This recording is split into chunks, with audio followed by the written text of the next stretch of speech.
Nous sommes 3 copains îlets qui passons un peu de temps sur ces côtes et sur ces sites, faire de la chasse sous-marine. On a chassé aussi des belles vieilles. Les vieilles, poissons assez communs aussi sur nos côtes. On trouve un petit peu partout, tout autour de l'île. Une petite araignée en entrée, plus une petite vieille au four, ça sera excellent. Donc.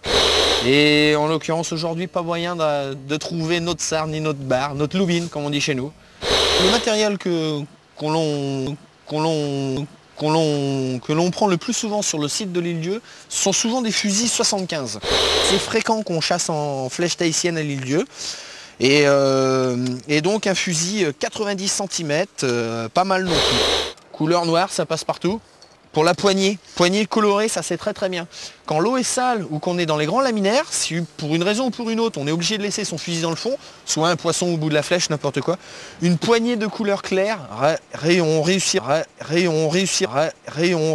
toujours à retrouver son fusil. Et ça c'est quelque chose d'idéal. Mais à la période du printemps, on peut garder un bas de 7 mm en prenant un haut de 5 mm. Et ensuite, en milieu de saison d'été où l'eau est un peu plus chaude, on peut prendre un bas de 5 mm et un haut de 5 mm. Si on part en chasse pour perdre du matériel, c'est pas le but de la manœuvre. Après, toutes les bourses ne permettent pas d'avoir 2 combinaisons à la maison.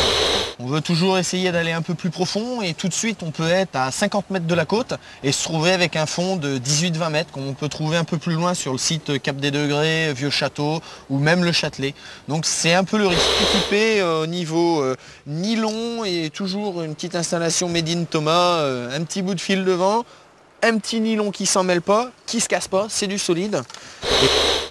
Et bien sûr, il faut respecter les mailles le mieux possible parce que vous risquez de toute façon de vous avoir une amende si vous faites attraper par les affaires maritimes, ce qui est logique parce qu'il faut quand même préserver la faune.